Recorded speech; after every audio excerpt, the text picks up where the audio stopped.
Shalom, Tuhan Yesus dalam di hati. Firman Tuhan pada hari ini, Minggu tanggal 25 Februari 2024, yang saya ambil dalam firman Tuhan Yeremia 17 ayat yang ke-14. Demikianlah firman Tuhan, sembuhkanlah aku ya Tuhan, maka aku akan sembuh. Selamatkanlah aku, maka aku akan selamat, sebab Engkaulah kepujianku. Demikianlah firman Tuhan. Bapak, saudara-saudara sekalian, saya cinta nama Tuhan Yesus. Jadi sungguh luar biasa firman Tuhan ini, khususnya di Yeremia 17 ayat 11. Sembuhkanlah aku ya Tuhan. Jadi kalau kita sudah sakit, ya, minta kesembuhan dari Tuhan, ya. Nanti Tuhan yang menyembuhkan, ya. Sembuhkanlah aku ya Tuhan. Jadi kita berdoa, ya. Saya sakit, minum obat tidak mampu, ya. Beli obat di apotek, minum tidak mampu, ya. Itu berulang kali itu. Tetapi kalau saya berdoa kepada Tuhan Yesus Kristus, ya, firman-Nya sudah jelas, ya. Yeremia 17 ayat 13, sembuhkanlah aku ya Tuhan. Lalu sembuh, ya. Ini luar biasa itu. Jadi kita harus, ya, mengandalkan Tuhan Yesus di dalam segala hal. Ya Tuhan, maka aku akan sembuh. Nah, ya Tuhan, maka aku akan sembuh. Karena Tuhan Yesus itu sumber segala mujizat, ya. Jadi saya sakit, ya, saya ingin bersakit, saya sakit, saya mengandalkan obat-obatan, beli obat di apotek, ya, khususnya sakit dalam itu susah sembuh itu, ya, susah, ya, mau beli obat macam apa aja susah. Jadi saya sembuh itu hanya karena doa, kuasa doa. Doa orang benar dengan yakin, dengan percaya besar kuasanya. Ya, itu Bapak Ibu boleh baca di Yakobus 5 ayat 15 hingga ayat 16. Ya. Selamatkanlah aku, maka aku akan selamat. Ya. Jadi kita selamat oleh karena Tuhan Yesus. Makanya kita harus bersyukur. Tuhan Yesus adalah juru selamat, ya, di bawah kolong langit ini. Di bawah kolong langit ini tidak ada nama lain selain Tuhan Yesus yang menopang kita, baik berupa makan minum, ya, kesehatan jasmani dan rohani. Itulah yang dia menopang kita.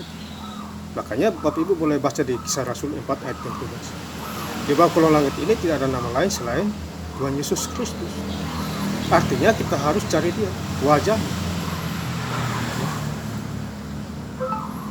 Ya Bapak saudara-saudara sekalian, saya cinta dalam Tuhan Yesus. Jadi saya hari ini, hari yang ketiga saya baca Alkitab, ya, dan saya sudah sampai di ulangan 3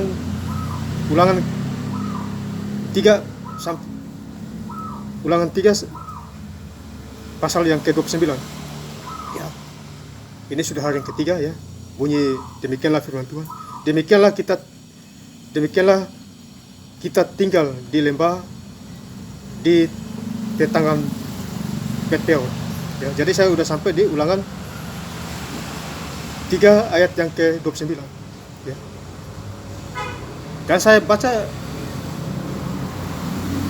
kira-kira sampai jam 7 malam, Bapak. Ini saya konten YouTube dulu. Ya, saya digerakkan Tuhan Roh Kudus, saya konten dulu. Ya. Sama-sama berjalan. YouTube juga berjalan lancar. Penginjilan berjalan lancar. Dan ini Alkitabnya Bapak saudara ini. Kotor itu. Ya. Bapak Ibu boleh lihat ini. Karena baca setiap hari itu. Ya. Ini luar biasa Bapak Ibu. Ya. Sebab Engkaulah kepujianku. Ya. Sebab Tuhan adalah kepujian kita, kepujianku. Ya, jadi kita harus memuji Tuhan. Tuhan adalah kepujian saya. Tuhan adalah kepujian Bapak Ibu dan Saudara. Ini luar biasa. Sembuhkanlah aku ya Tuhan, maka aku akan sembuh. Selamatkanlah aku, maka aku akan selamat. Sebab Engkaulah kepujianku. Jadi kita harus memuji-muji nama Tuhan dulu. Menyenangkan hati Tuhan. Baik perkara kecil maupun perkara yang besar. Jangan kita lihat perkara yang besar. Justru perkara yang kecil itu Tuhan lihat. Tuhan paling senang kita ya setia dalam perkara yang kecil. Bapak Ibu boleh baca di Lukas 16. Setia dalam perkara kecil. Lukas 16 ayat yang ke-10. Setelah kita setia dalam perkara kecil, barulah Tuhan kasih perkara yang besar. Ya. Jadi kita harus belajar dari kecil dulu. Kalau mau jadi orang sukses, kalau mau jadi orang berhasil, ya. Tuhan sudah kasih contoh di Alkitab dari Kejadian sampai Wahyu. Saya baca Alkitab, ya, dari Kejadian sampai Wahyu ini Alkitab ini, ya, 2 minggu selesai. Ya, bayangin 2 minggu selesai. Itu kalau bukan Tuhan saya nggak mungkin itu. Ya, karena ada orang ya baca 1 tahun baru selesai. Ada yang begitu. Ada juga yang gagal baca. Artinya Kejadian sampai Wahyu gagal baca. Ya, karena di dalam dirinya tidak ada Tuhan Yesus. Yang ada mungkin roh-roh lain itu. Ya, Bapak Ibu boleh cek dengan Roh Kudus. Ada roh apa itu? Ya, roh mengantuk, ya, roh banyak alasan. Tapi roh cari uang, cari duit, cari berkat maut. Nah, itu kalian saudara Bapak Ibu harus perhatikan sih. Di muda dan pemudi. Ya, harus perhatikan. Gereja boleh, ya, menjadi pelukut firman lakukan. Ya. Firman harus disampaikan. Ya, di bawah kolong langit ini kita hidup tidak boleh sia-siakan kesempatan. Dulu saya hidup rusak, ya Tuhan betulin saya menjadi hidup yang ya luar biasa. Ya. Menjalankan firman Tuhan itu luar biasa. Ya. Jadi murid Tuhan Yesus. Nah, contohnya Simon Petrus, Yohanes, ya Thomas, Markus, itu murid Tuhan Yesus semua. Ya.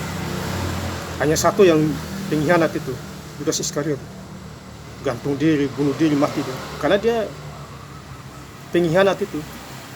Ya. Sudah masuk neraka dia itu. Ya. Jangan kita seperti itu. Jadi murid Tuhan Yesus yang benar. Ya. Jadi murid Tuhan Yesus yang sungguh-sungguh. Ya.